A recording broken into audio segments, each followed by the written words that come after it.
네, 우리 지역 동네 매거진 동네 발견에 오신 여러분 환영합니다. 반갑습니다. 네.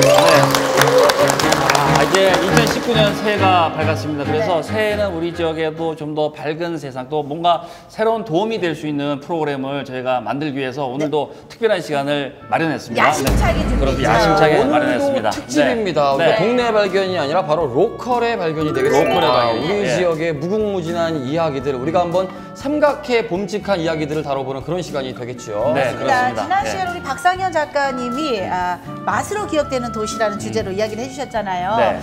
저도 사실 로컬 식객이라고 해서 맛집을 이렇게 늘 다니면서 사실 먹고 맛을 평가하고 뭐 이제 이런 정도에 그쳤는데 이 맛이 음식이라는 것에 이렇게 많은 어떤 지식들과 또 우리가 알아야 할 정보들도 굉장히 많다라는 거를 새삼 느껴가지고 앞으로 로컬 식객의 수준이 좀 높아질 것 같아요.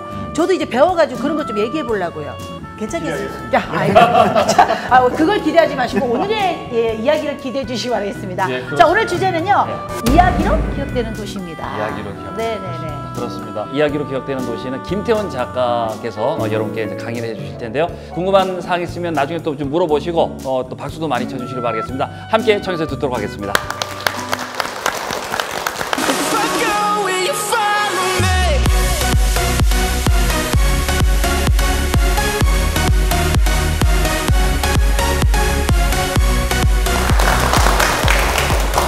네, 반갑습니다. 이야기로 기억되는 도시를 준비해온 김태훈입니다. 도시를 기억한다는 거, 추억한다는 거, 뭐 여러 가지 종류가 있을 것 같아요. 이제 사람을 통해서 기억하는 방법이 있고, 뭐 부모님이라든지 친구라든지, 그다음에 지난 시간에 했던 맛으로 기억하는 방법이 있을 거고, 장소도 있을 거고요, 혹은 공간도 있을 수 있고, 또 어떤 사건도 있을 수 있을 거고요. 이걸 다 뭉뚱그리면 아마 이야기로 기억되는 도시가 아닐까 싶습니다. 제가 포항에 온다고 했을 때 무슨 얘기로 시작을 할까 하다가 영화 한 편 이야기를 좀 먼저 시작을 할까 합니다. 오늘 방청객 오신 분들 보니까 아마 보신 분들이 많으실 것 같아요. 그 풀몬티라는 영화인데 1997년도에 영국에서 개봉을 했고 우리나라에서는 98년도 4월 달에 개봉을 한 영화입니다. 이 영화는 주인공이 이 두 사람이 이제 주인공인데요. 왼쪽이 이제 가즈라고 하는 친구입니다. 실직자고요. 그 실직을 하고 나서 이혼을 당합니다. 아들이 있는데 아들한테 이제 양육비를 이제 매달 제공을 해야 돼요. 근데 실직을 하니까 돈이 없어서 굉장히 전전긍긍합니다. 아들을 너무 사랑하는데 부인이 좀 세신 분이어서 양육비 못 내면 이거 접근 금지하겠다.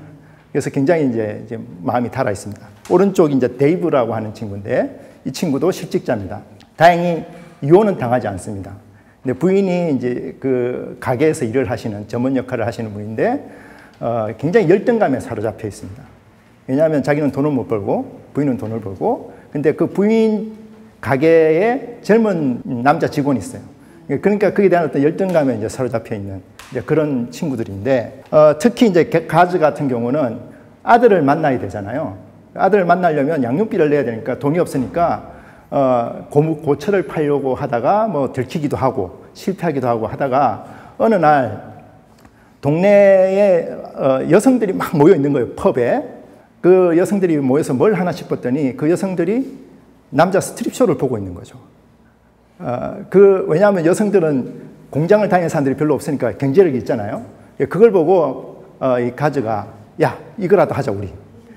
그래서 스트립쇼를 합니다. 이건 마지막 장면인데요. 그 과정에서 이제 좌충우돌하는 그런 이야기를 그린 영화입니다. 근데 이 영화 간단하게 얘기하면 실직 남자가 돈이 궁해서 스트립쇼를 했다. 이게 이 영화인데 이 영화가 세계적으로 어마어마하게 흥행을 합니다. 우리 한국에서도 어마어마하게 흥행을 합니다. 특히 한국에서는요, 1998년 4월 달에 개봉을 했는데 불과 2달 전에 무슨 영화가 개봉을 했었냐면 타이타닉을 개봉했거든요. 딱 2달 차이입니다. 타이타닉은 제작비가 3천억 원이 들었어요. 근데 이 영화는 30억 원이 들었어요. 100배의 차이가 나죠. 근데 그것만 하더라도 굉장히 이제 비교가 되면서 화제거리가 됩니다. 근데 그것뿐만이 아니라 여기서 전 세계인들이, 특히 우리나라 사람들이 반응을 했던 아주 중요한 어떤 배경이 있습니다. 오늘 이제 그 배경을 좀 얘기를 하는데, 이 풀몬티라는 영화를 알기 위해서는 그 도시를 알아야 되거든요. 그 도시가 바로 영국의 셰필드라고 하는 도시입니다. 이 도시는 영국의 중앙 정로, 여기 있는 도시고요. 이 도시를 제가 가져온 결정적인 이유가 이겁니다. 이 도시가 철강 도시입니다. 여기서 철이 많이 생산이 됐고요. 여기서 만든 철로 영국이 해가 지지 않는 나라 식민지 그걸 했고요. 그 다음에 1, 2차 세계대전 할 때 무기를 여기서 다 만들었고요. 그리고 영국에서 철강의 90%를 여기서 생산하던 곳입니다. 그러니까 어마어마하게 이제 부흥한 도시였죠. 그래서 시민의 거의 대다수가 가장이 거의 이제 공장을 다니는 한국의 포항 같은, 규모도 비슷합니다. 이때가 인구 한 50만이었거든요.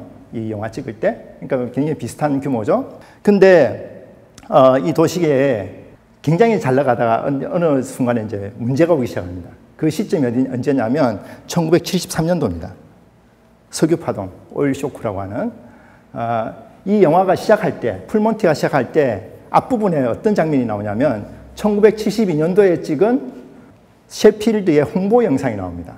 거기 보면 셰필드에는 아파트 고급이 있고요. 녹지도 많고요.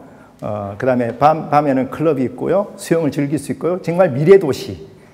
우리에게는 미래가 있습니다. 왜? 철강 도시이기 때문에 하는 게 이제 홍보 영상이고, 바로 1년 뒤에 석유 파동이 오면서 전 세계의 모든 어떤 산업의 성장이 탁 끊기게 되는 거죠. 이때 이후로 우리도 지금 이 파장 안에서 살고 있죠. 이때부터 더 이상 세계 경제는 고성장하는 경제가 사라지게 됩니다. 저성장 시대로 들어가게 되는 거죠. 근데 이제 이때 워낙 빨리 성장을 하다가 탁 끊기면서 사회적으로 굉장히 문제가 생기기 시작하는 거죠. 그동안에 거품이라고 여겼던 것들이 이제 걷어지게 되면서 여러 가지 이제 구조조정이라든지 어려움이 생기기 시작합니다. 지금도 우리 사회가 좀 그런 면이 없지 않아 있죠. 그때 등장했던 사람이 이분입니다. 마거릿 대처 수상, 영국의. 79년도에 집권을 하게 됩니다. 그러면서 이분이 슬로건 중에 유명한 슬로건이 있어요. 사회 따위는 없다. 영어로 하면 더 이렇게 적나라한데, 이 말은 무슨 얘기냐면, 사회적인 어떤 서비스들, 복지, 그 다음에 뭐 보험, 사회적인 어떤 의료보험, 그 다음에 이런 투자, 이런 거 하면 안 된다는 거예요. 다 민영화 시켜야 되고, 구조조정해야 되고. 그래서 이 마거릿 대처 시대 때 대대적인 구조조정이 일어납니다. 우리는 해봐서 알죠? 그죠? 당해봐서 압니다. 그리고 공기업이 대대적으로 민영화가 됩니다. 그리고 노동운동이 탄압을 받습니다. 그래서 이 철의 여인 대처가 등장을 하면서 그 부메랑을 가장 심각하게 맞은 곳이 바로 철의 도시 셰필드입니다. 그래서 셰필드가 어떻게 됐느냐? 그 셰필드에 있던 10년간 3만 6천 개의 일자리가 사라집니다. 그 도시에서. 그리고 실업률이 15.5%까지 육박을 합니다. 이게 어느 정도인지 모르시겠죠? 우리나라 IMF 때 가장 실업률이 높았을 때가 1999년도 2월 달인데, 그때 실업률이 8.7%입니다. 그리고 지금 청년 실업 문제가 굉장히 심각하잖아요. 지금 청년 실업, 청년 세대만 딱 잘랐을 때 10%입니다. 그러니까 이 15.5%라면 그 도시 전체가 거의 붕괴되는 그 상황인 거죠. 이때 그 실직한 사람들의 이야기가 바로 풀몬티 이야기입니다. 단순히 실직자가 아니라 그 모든 어떤 세계적인 변화, 그리고 영국 안의 변화, 그게 집약돼서 나온 그 사람이 바로 가즈인 거고 데이브인 거죠. 그러다 보니까 사람들이 유쾌하게 스트립쇼 이야기를 보지만 단순히 유쾌하게만 보는 게 아니에요. 그 안에서 뭔가 저 사람과 나와요. 어떤, 맞아, 우리도 저런데. 근데 그 안에서 우울해하지 않고 그래도 뭐라도 해보는 거죠. 그래, 우리 스트립쇼라도 해보자. 그러면서 그 모습을 보면서 하하 웃으면서도 뭔가 마음 안에서 따뜻한, 그래, 뭔가 좀 힘내보자. 위로도 받고 용기도 내고 이제 그런 겁니다. 그래서 그 영화를 마지막 장면을 보시면 괜히 이제 흐뭇해지는, 스트립쇼 하니까 굉장히 좀 이상하잖아요. 근데 스트립쇼 영화를 보는데 굉장히 마음이 따뜻해지는. 그래서 이 영화가, 이 스토리가 힘이 있다 보니까 오늘날까지도, 여기 이제 정준하 씨 있죠? 뮤지컬로 매년 상영이 되고 있습니다. 우리나라에서도 여전히 우리나라 사회가 이런 사회를 살고 있잖아요. 그죠? 그러니까 이 이야기가 힘을 갖고 있는 겁니다. 제가 이 얘기를 이제 셰필드와 풀몬티 이야기를 가져온 이유는 포항이 셰필드처럼 망할 수 있다라고 얘기하려고 하는 건 아니고요. 그런 의미는 아니고 우리가 도시를 이야기할 때 이 셰필드의 풀몬티 사례를 보면 우리가 뭔가 좀 힌트를 얻을 수 있지 않을까 싶어서 가져왔습니다. 우리가 도시를 얘기할 때 뭐 다양한 방법으로 얘기를 할 수 있겠습니다만 가장 쉽게 우리가 도시를 얘기하는 방법은 사람 이야기를 하는 거죠. 우리가 하루에 이야기하는 양 중에 다 하루에 이제 이야기를 하는 시간이 정해져 있잖아요. 그죠? 그 시간에 한 70%는 사람 이야기를 합니다. 그 중에 절반 정도, 한 35% 정도는 그 자리에 없는 사람 이야기를 합니다. 흔히 뒷담화라고 하는. 그래서 사람 이야기를 하는 것이 우리한테는 가장 즐겁고 가장 쉽게 몰입할 수 있습니다. 그래서 모든 도시에서 대표 인물을 뽑죠. 우리 도시를 대표하는 사람들. 그래서 그 셰필드 같은 경우는 이제 이 사람들이 바로 셰필드 사람들이야. 라고 우리도 그런 거 좀 동의가 되잖아요. 그죠? 근데 우리나라 도시들에서 보통 대표 인물을 뽑으면 그렇게 썩 성공적이지가 않습니다. 그래서 사례를 몇 가지 보여드릴게요. 제가 창원 사람인데 창원시청 앞에 가면 8억을 들여서 만든 이 동상이 있습니다. 여기 보시면 정용공, 최윤덕, 장상이라고 되어 있습니다. 그 창원이 2011년도인가에 통합이 됐죠. 마산 창원진해가. 그때 통합이 되면서 통합된 창원시를 대표하는 우리 한 인물, 상징적인 인물을 뽑자. 그래서 이제 이분이 간택이 됐습니다. 이분은 어떤 분이냐면 세종대왕 때 좌의정까지 하셨는데 사군 육진을 개척하신 분이고요. 그 다음에 대마도 정벌도 같이 가셨던 분입니다. 굉장히 훌륭한 분이죠. 창원 시민들이 이분을 알까요? 대부분은 이제 좀 모르시고요. 아는 분은 굉장히 훌륭한 건 알겠는데 이분과 나와의 어떤 관계, 어떤 정서적인 유대감 그런 건 잘 없는 것 같아요. 제가 포항에 왔으니까 그럼 포항의 대표 인물은 누굽니까? 이분이죠, 그죠? 여기도 아마 요 포항역이 이쪽 주변에서 출생하셔서 고려시대 또 워낙 이분은 그래도 창원보다는 낫습니다. 창원보다는 정몽준 다 알잖아요, 그죠? 근데 여러분들도 포항 시민 여러분들도 이 정몽주에 대해서 어떤 정서적인 유대감을 느끼나요? 아, 우리 정몽주 이런 걸 느낍니까? 훌륭한 분인 건 알겠는데 정서적으로 연결되어 있는 느낌은 안 드는 거죠. 왜 그럴까? 우리하고 좀 다른 거예요. 왜냐하면 예를 들어서 창원이나 포항 같은 경우는 비교적 그 출발점, 그 도시의 출발점이 명확하죠. 공단 아닙니까, 그죠? 여기 포항 같은 경우는 물론 그 전에 사람이 살았지만 포항 제철을 통해서 이 도시가 형성이 되고요. 창원 같은 경우도 그 창원 공단을 통해서 혹은 마산 인근의 마산도 뭐 한일합섬이나 수출 자유지역 이런 걸 통해서 이제 도시가 커집니다. 그러면 그때 그 당시에 이제 일자리를 찾아서 도시화가 될 때 전국에서 그 일자리를 찾아서 많은 사람들이 이주해 오잖아요, 그죠? 그러면 어떻게 보면 냉정하게 따지면 포항이나 창원 같은 경우는 이주민의 도시입니다. 토박이의 도시라기보다는 거의 대부분이 이제 이주민들인 거죠. 이주민들 입장에서는 몇백 년 전에 여기서 태어나신 분, 그나마 포항에 기하를 한 건 아니잖아요. 다 저기 개성으로 가신 분이지. 그런 분하고 뭔가 정서적으로 연결되는 지점이 없는 겁니다. 그러니까 우리가 이런 어떤 대표 인물을 뽑지만 막상 그분이 시민들하고는 정서적인 어떤 괴리감이 생기는 그런 문제가 있는 거죠. 또 하나 사례를 좀 말씀을 드리면 우리 옆에 가까운 울산 사례입니다. 울산 학성공원에 일본의 외장인 가토 기요마사 동상을 건립하려고 하는 시도가 있었습니다. 울산 중구청에서 그 시도를 한 거죠. 가토 기요마사는 그 도요토미 히데요시의 오른팔 정도 되는 사람입니다. 그때 이제 가토 기요마사가 일본 왜군을 이끌고 이쪽으로 상륙을 했어요. 기념한다고 하긴 그렇고 목적이 뭐냐면 이걸 통해서 관광객을 유치하겠다는 게 목적이에요. 그러면 이제 일본 사람들이 오지 않겠냐? 좀 납득이 잘 안 되죠. 그래서 이 발표되자마자 어마어마한 저항에 부딪히면서 결국에 하루 만에 취소를 하게 됩니다. 이게 왜 이런 상황이 벌어지냐? 이 도시의 어떤 인물은 필요하죠. 근데 그 임무를 할 때 단순히 기능적으로 보는 거죠. 이 돈이 되냐 안 되냐, 관광객이 오냐 안 오냐, 이 정도로 보다 보면 이런 오류를 범할 수가 있는 겁니다.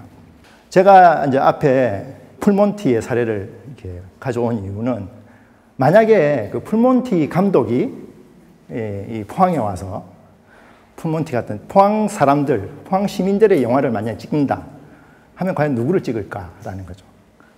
정몽주를 불러들여서 다시 사극을 만들까? 아니면 포항제철에 와서 일하고 여기서 애환을 갖고 있는 어떤 사람을 할까?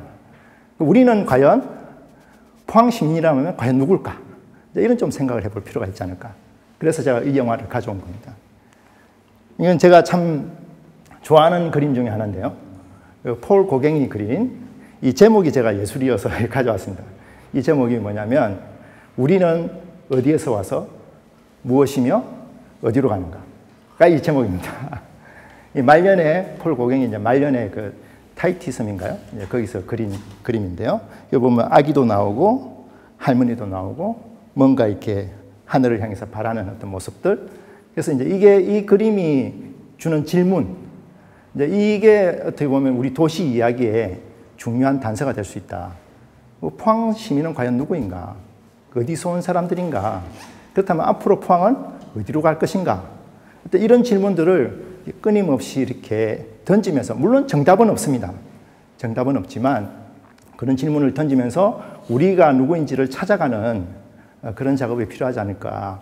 근데 막상 우리 도시에 대해서는 너무 모르지 않느냐.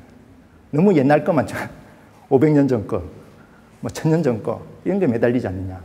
좀 이런 생각을 해봅니다. 근데 이제 이 질문을 너무 심각하게 하면요, 우리도 그렇지 않습니까? 나는 누굴까? 이런 질문을 너무 심각하게 하면 그것 좀 문제가 생깁니다. 그래서 저는 이걸 좀 가볍게 정답을 찾으려고 하지 말고 계속 한 번씩 던져보는 거죠. 저는 그 사례로 파주 사례를 하나 가져오고 왔습니다. 문발리에서 생긴 일. 이분들이 누구냐면, 문발리니까 여기는 문발동입니다. 파주에 문발동이라고 있거든요. 하나의 마을이 불과 한 3, 4년 사이에 탄생을 하게 됩니다. 물론 사람들이 살았죠.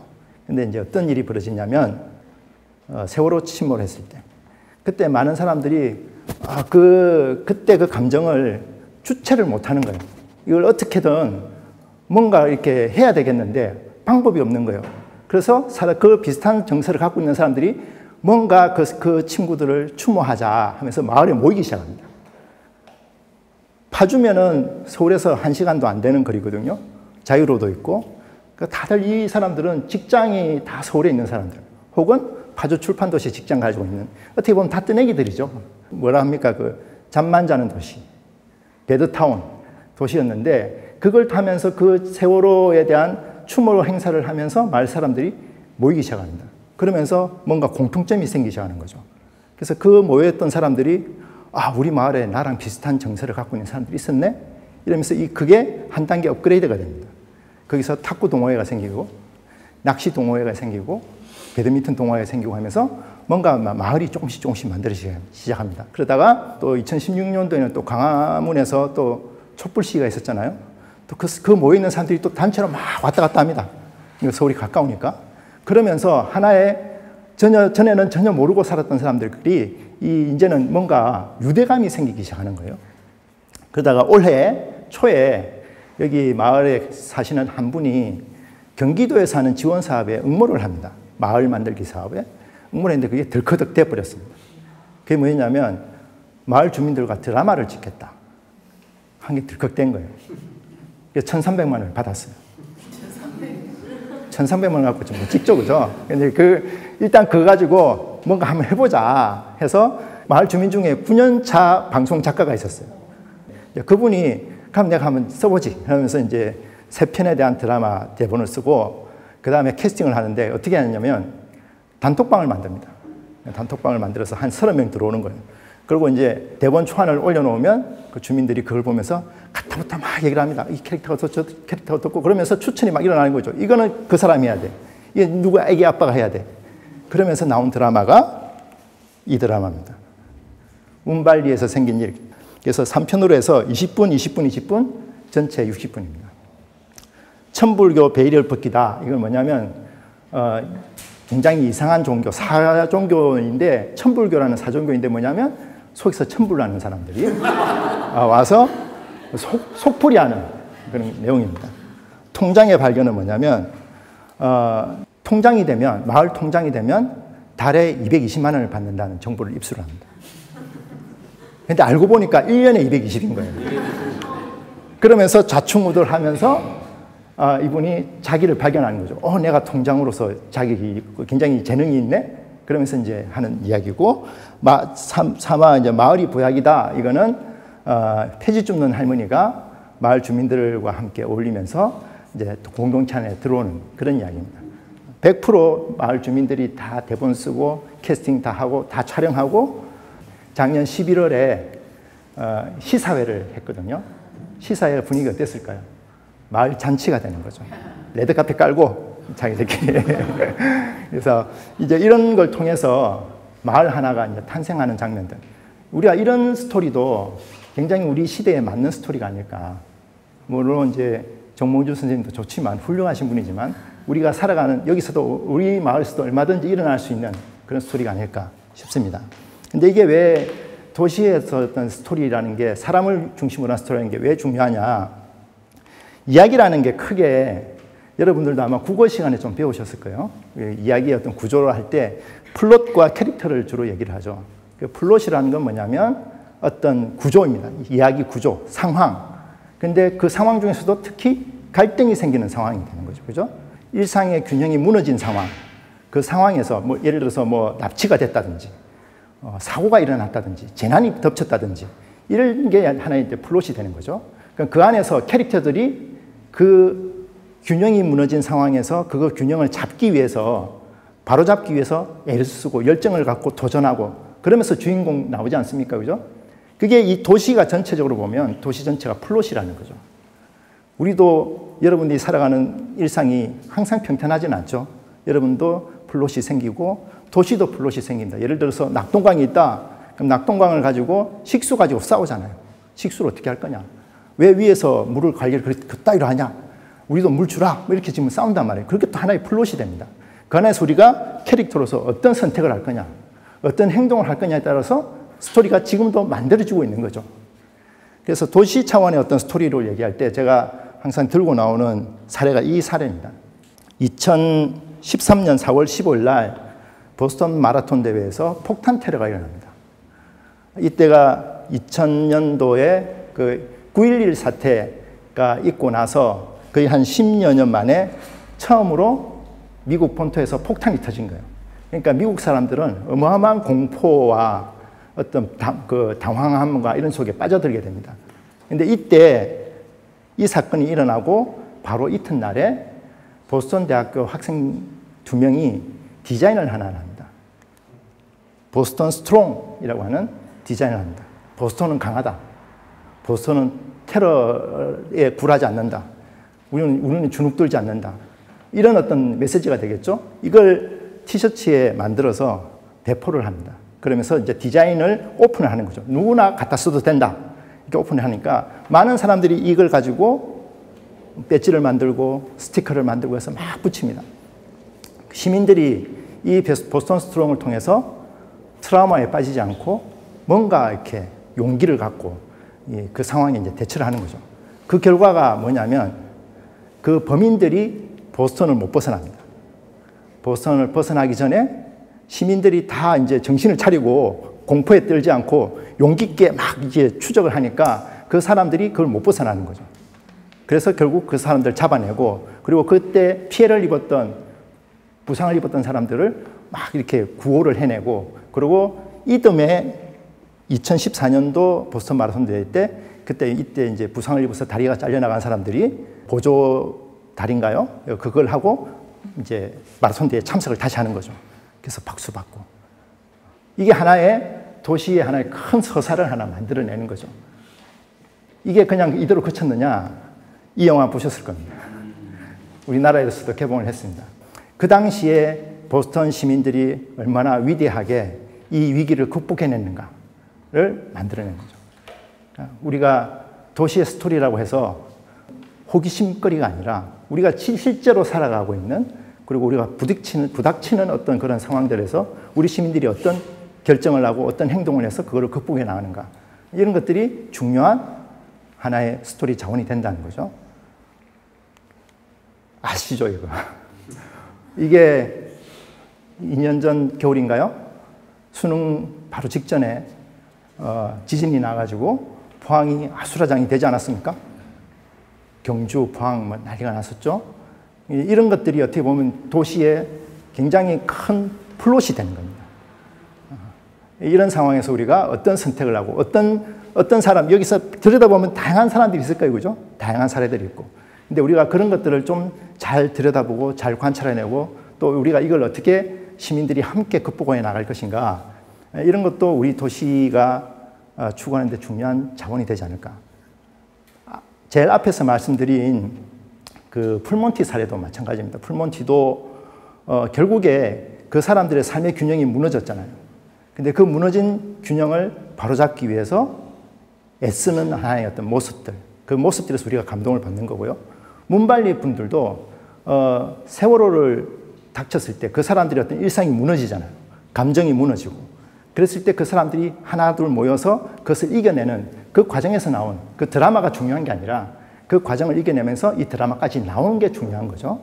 그래서 저는 이제 결론적으로 우리가 도시를 이야기하고 우리 시민들에 대한 이야기를 할 때 우리가 지금 플롯 안에 살아가고 있다.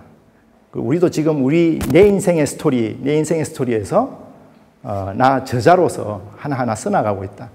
개인의 어떤 서사도 있겠고, 우리 프로그램 이름이 동네 발견이잖아요. 동네 서사도 있고, 더 크게 나가면 포항의 서사가 있을 겁니다. 그랬을 때 우리가 이 서사를 어떻게 써나갈 것인가 생각을 하면서 우리 도시를 들여다보면 좀 다르게 보이지 않을까요? 그냥 일상에서 이렇게 떠밀려서 살아가는 게 아니라 우리도 주인공이 돼서 우리가 무너진 균형, 이 균형을 어떻게 바로잡을 것인가 애쓰는 어떤 그런 주인공이 됐으면 좋겠다 하는 생각을 해봅니다. 저는 얘기는 여기까지 하겠습니다. 고맙습니다.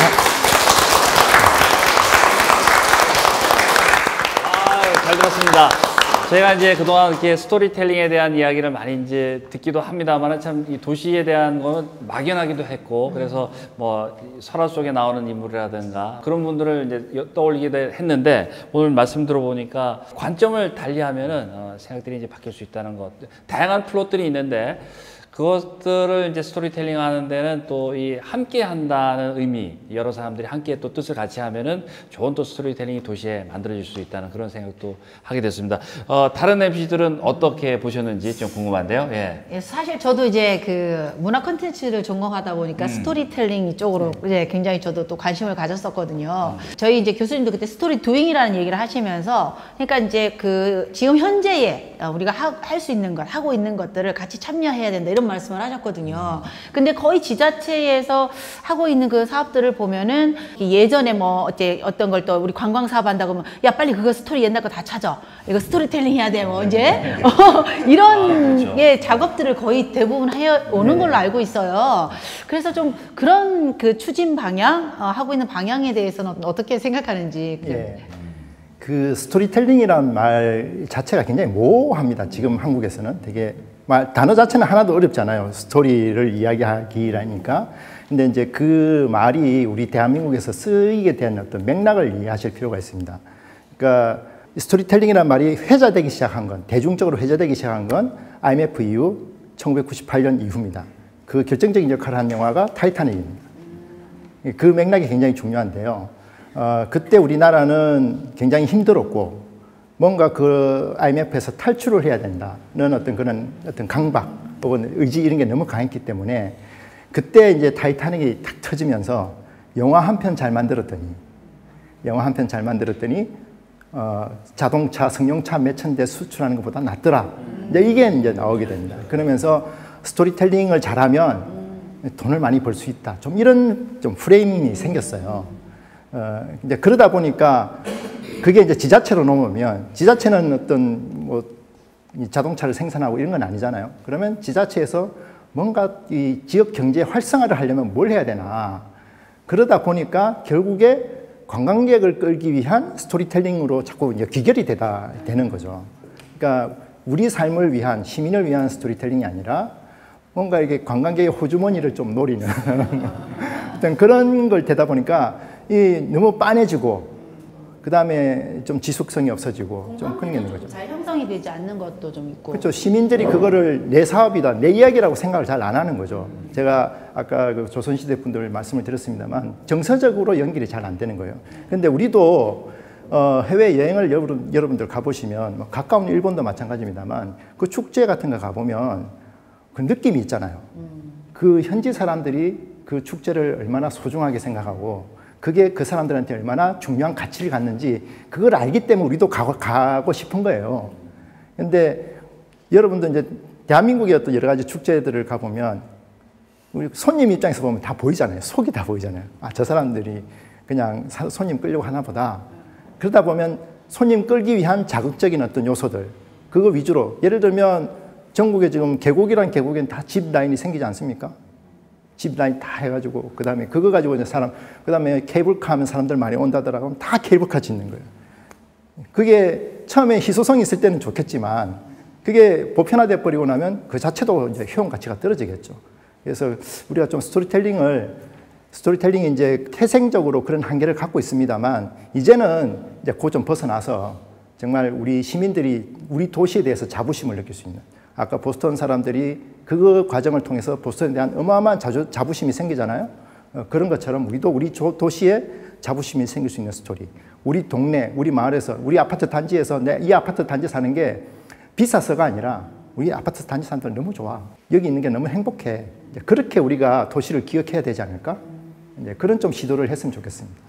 지금 말씀을 듣다 보면은 우리가 어쩔 수 없이 우리가 사는 게 아니라 혼자 사는 게 아니라 지역과 함께 산다는 생각이 들어요. 사실 개인의 삶의 질이 향상이 되려면 개인의 재능도 중요하지만 지역의 수준이 같이 올라가지고 안정감 있게 우리의 삶을 만들어주는 것도 굉장히 중요하거든요. 그런 부분에서 사실 포항과 경주는 지진 이후에 사실 많은 사람들이 마음도 좀 무너졌고 뭐 관광객도 좀 줄고 하면서 사회 저변으로 많이 좀 다운이 된 상태예요. 이럴 때도 우리가 좀 스토리텔링이라는 이야기를 좀 공감대를 좀 만들 수 있지 않을까라는 고민도 좀 드는데 그런 부분에 있어서는 우리가 어떻게 좀 생각을 해보면 좋을까요? 그래서 그거를 인위적으로 한다는 건 좀 한계가 있을 거고요. 뭐 관이 나서서 하면 이것도 재미없잖아요. 근데 저는 관찰을 잘 해볼 필요가 있다고 생각합니다. 잘 들여다보면 그 안에서 우리 도시, 우리 시민들 속에 영웅들이 있을 수 있거든요. 그 어려운 상황 속에서도 뭔가를 극복해내고 그 마을이 예를 들어서 그 마을에서 어떤 그 공동체가 다시 재건이 된다든지 이런 사례가 분명히 저는 있을 거라고 봅니다.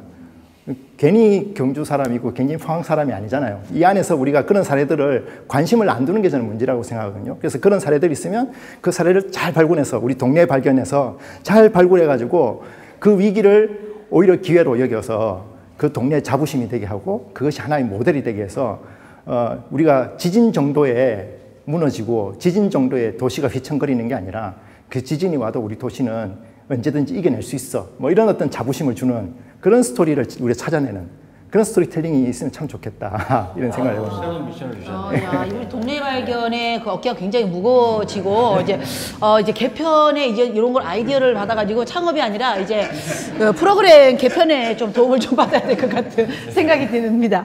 근데 그리고 사실 우리가 왜 그 지역마다 보면은 그 상징적인 것들이 있잖아요. 포항하면 요로랑 세운여 그리고 또 뭐 경주하면은 신라 화랑 이런 것들을 어마어마한 돈들을 들여서 뭔가 이렇게 형상화시키는 것들을 많이 하잖아요. 뭔가 단지를 조성한다던가 뭐 테마파크라던가 무슨 뭐 박물관 이런 것들 건물은 참 좋고 뭐 많이 온다고는 하는데 조금 그 안에 있는 그 내용이라고 할까요? 뭔가 왔을 때에 그런 좀 즐길 거리 이런 것들이 좀 빈약하다라는 생각들은 좀 해요. 이제 그런 부분에서는 좀 어떤 생각을 하고 계십니까? 저는 이제 그거 부분은 워낙적인 우리나라가 토목 중심적으로 좀 흘러가기 때문이 아닌가. 왜냐하면 그런 걸 해야 예산을 많이 받거든요. 그래야지 이제 뭐 몇백억짜리를 받아올 수 있고 그러면 이제 내가 몇백억 따왔다. 이제 그런 좀 프레임이 있는 것 같아요. 이제 아직까지 그게 남아 있는 것 같습니다. 이제 그러다 보니까 막상 돈을 많이 들여서 짓지만 우리 세금으로 지었지만 이제 그 내용이 없는 거죠. 저는 이제 연호랑 세원녀가 됐든 화랑이 됐든 지역에서 그런 어떤 문화적인 자원을 갖고 있다는 것은 굉장히 소중하다고 생각을 해요. 근데 문제는 뭐냐면 그게 지금하고 연결이 돼야 되잖아요. 신라시대 때 화랑이 지금 경주와 무슨 관계가 있느냐, 그 경주의 청소년들 교육과 청소년들의 활동과 무슨 관계가 있느냐, 이런 부분을 우리가 발견을 해 줄 필요가 있는 거죠. 예를 들어서 뭐 세계의 뭐 3대 종교라고 하는 기독교라든지 불교라든지 뭐 이슬람이라든지 이런 종교들이 지금도 막강한 힘을 발휘하는 이유가 뭡니까? 수천 년 전의 인물이지만 그 인물이 갖고 있는 경전이나 이런 걸 끊임없이 해석하잖아요. 끊임없이 해석하고 그게 의미가 지금 우리가 살아가고 있는 이 삶 속에서 무슨 의미가 있는지를 밝혀주고, 그랬을 때 2000년 전의 예수, 2000년 전의 무함마드, 그 다음에 시타르타가 오늘날 나하고 관계가 있는 거죠. 그랬을 때 사람들이 움직이는 거 아닙니까? 그래서 그 수백억 들여서 뭐 예산 땄으니까 하는 건 뭐 괜찮다고 봅니다. 예산을 따서 하는 건 좋은데 그 중에 한 10% 정도는 그런 부분에 대해서 좀 공을 들여야 되지 않을까. 연호랑 세원녀가 이 포항에서 무슨 의미가 있는지 그 의미를 실제로 청소년들이나 그 다음에 뭐 여기서 자영업을 하신 분들이나 이런 분들과 어떻게 의미 부여를 할 수 있는지, 그럼 일본이랑 우리가 어떻게 그걸 기반으로 그 핑계를 대서 우리가 뭘 할 수 있는지 이런 것들을 계속해서 발굴을 해주고 그런 것들에 대한 어떤 콘텐츠를 만들어주고, 뭐 예를 들어서 제가 꼭 여기 포항 MBC에 와서가 아니라 이제 그런 부분에 대한 예를 들어서 뭐 다큐멘터리 프로그램이라든지 이런 것들을 자꾸 만들어 보는 거죠. 자꾸 만들어 보고 그래서 의미를 자꾸 찾아가는 거죠. 그러다 보면 우리가 자연스럽게 그런 어떤 연호랑 세원녀가 됐든 뭐 화랑이 됐든 지금의 우리와 연결이 되면서 거기 가는 게 의미가 있겠죠. 가치가 있고. 예. 저는 그렇게 가는 노력이 꼭 병행이 돼야 된다, 이렇게 생각합니다. 정신과 어리 다 들어가야 되는 거군요. 네. 예, 아까 뭐 잘 된 사례도 얘기를 하시고 하셨습니다만 나쁜 사례, 좀 잘 안 된 사례는 어떤 게 있는지 그것도 말이 좀 껄끄러우실 것 궁금합니다. 같아요, 굉장히. 뭐 가장 대표적인 걸 하나를 꼽는다면 벽화마을이 아닐까. 뭐 다 아실 겁니다. 그 동피랑에서 히트를 치고 나서 이제 전국에 뭘 하면 다 벽화부터 이렇게 그리잖아요. 그러니까 어느 지역이 아니라 그냥 전체적으로 말씀하시는 전체적으로. 거죠? 그런데 이제 그것도 어떤 그 동네의 어떤 역사라든지 동네 중요한 가치라든지 맥락 속에서 하는 데는 그나마 좀 괜찮은데 그냥 이렇게 치장용으로 이렇게 하다 보면 무슨 문제가 생기냐면 그게 그냥 치장하고 끝나면 괜찮은데 그게 성공을 하면 더 큰 문제가 생깁니다. 그게 성공을 해서 그 인스타그램이나 페북의 성지순례 어떤 장소가 되면 그 한국 사람들만 오는 게 아니라 중국 사람들도 오잖아요. 그러면서 동네가 망가지는 거예요. 사생활이 없어지고. 그래서 서울의 이화동이라고 그 잉어 계단에 잉어 그렸던 그 그림을 동네 주민들이 다 지워버리고 수원의 화성의 그 벽화마을이 있거든요. 거기는 세계적으로 유명한 화가를 초청해서 그린 거예요. 작품이에요, 그 하나가. 근데 옛날 한옥이라는 게 그렇지 않습니까? 단만 넘으면 바로 집인데 사람들이 다 들락거리고 뭐 문만 열려 있으면 그냥 들어가서 찍는 거예요. 그러니까 그 주민들이 그 지자체가 돈 들여서 초대해서 그렸던 그 작품을 그냥 핀트칠을 해버리는 겁니다.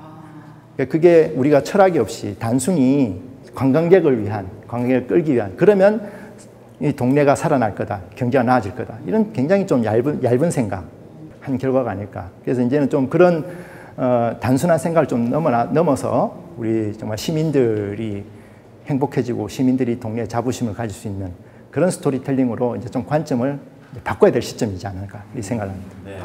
예, 자, 뭐 김태훈 작가님의 이야기로 만드는 기억되는 도시 이제 강의를 쭉 들었는데 혹시 그 방청객 중에서 좀 그래도 요건 조금 물어보고 싶다, 여쭤보고 싶다고 생각되는 게 있다면은 궁금하신 게 있으면 손을 들어서 한번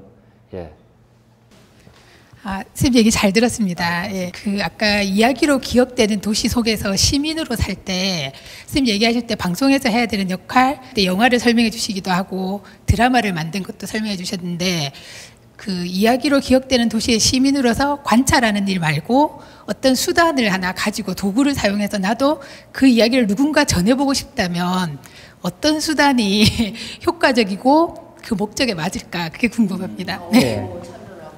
요즘은 뭐 너무 쉽죠. 지금은 뭐 유튜브 세상 아닙니까? 뭐 정치인들도 다 자기 TV 만들고 있고 뭐 아이들도 다 만들고 있고 저는 그런 거 한번 조사해 봤으면 좋겠어요. 지금도 포항의 시내에서 많은 분들이 자기 방송을 하고 계신 분들이 꽤 많을 거예요. 포항, 그걸 요즘 이제 크리에이터라고 부릅니다. 포항에서 포항에 이제 근거지를 두면서 여기서 자기 나름의 어떤 자기와 주변에 관한 이야기를 해 나가는 사람들이 누가 있는지 그거 한번 조사해 볼 수 있지 않을까요? 예. 그 부산에도 어떤 그 소녀가 그 시장의 그 인근의 맛집들을 이렇게 그 유튜브에 올려가지고 그 시장도 굉장히 많이 알려지고 본인도 이제 뭐 스타가 되고 근데 그게 정말 사람 사는 얘기를 다 다뤘더라고요.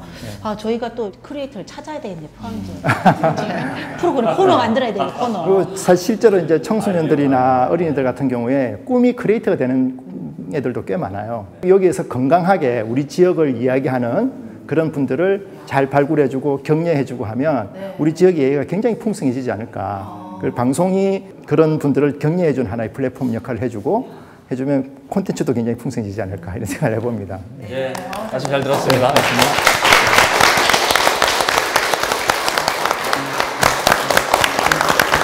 네, 맛으로 기억되는 도시, 이야기로 기억되는 도시 이 두 가지 테마 안에서 우리 도시의 어떤 미래를 한번 찾아볼 수 있는 가능성이 충분히 있는 시간이 아니었나 생각이 됩니다. 이렇게 이제 이야기를 나누다 보니까 시간이 정말 짧게 느껴집니다. 네. 정말 좀 조금만 더 길었으면 하는 생각도 드는데 박상현 작가님 또 김태훈 작가님 오늘 이제 같이 저희와 함께 하셨는데 어떠셨는지 좀 한번 좀 여쭤보겠습니다. 예, 박상현 작가님. 예. 아, 예, 지금이 포항이 가장 맛있을 때거든요. 네. 그래서 전 항상 이 계절에 포항을 찾으면 너무 기분이 좋은데 오늘은 특히 또 이렇게 포항 시민 여러분들과 함께 강의도 하고 함께 여러 가지 이야기도 나눌 수 있어가지고 특히 좋은 기억으로 오랫동안 남을 것 같습니다. 아, 네, 저희도 좋았습니다. 고맙습니다. 네, 김태훈 작가님. 예, 오늘처럼 이렇게 귀담아 들어주셔가지고 저도 굉장히 에너지를 많이 받고 가고 특히 이제 이야기를 할 때 우리가 듣는 이야기가 아니라 우리가 직접 만들어가고 창작해가는 우리 스스로가 다 작가다라는 생각을 가지고 또 한번 우리 도시를 들여다보면 좀 더 사랑스러운 도시가 되지 않을까 이런 생각을 해봤습니다. 의시바드 스토리 두잉 아니겠습니까? 우리가 함께하는 두잉. 네. 그분 말씀을 듣다 보니까 책임지셔야 될 것 같아요. 배고파졌어요. 예, 회식합니까? 예, 좋습니다. 이제 앞으로 사실은요, 저희가 강연으로만 뵐 게 아니라 스튜디오나 혹은 저희 야외 현장에서도 두 분을 또 봤으면 좋겠다라는 생각이 좀 절로 들어요. 예. 그러게요. 저희 로컬 식객으로 좀 시리즈로 한번 나오시겠습니까? 판타지아의 세계로. 네. 시청자 여러분들과 함께한 시간도 저희는 정말 너무 좋았어요. 저희를 지금 보시니까 어떠세요? 좋아요. 반응이 이렇게. 네, 오늘 동네 발견 여러분들 이제 함께 보셨잖아요. 근데 이제 중요한 건 방송 후기라든지 시청 소감 요거를 저희 깨톡창 동네 발견 깨톡창에다가 남겨주시는 것도 잊지 마시기 바라겠습니다. 그래야 저희가 또 앞으로 더 멋진 방송 만들어 드리잖아요. 약속하세요. 네. 자, 동네 발견 저희는 다시 스튜디오에서 다음 주에 다시 찾아뵙겠습니다. 함께해 주신 여러분 고맙습니다.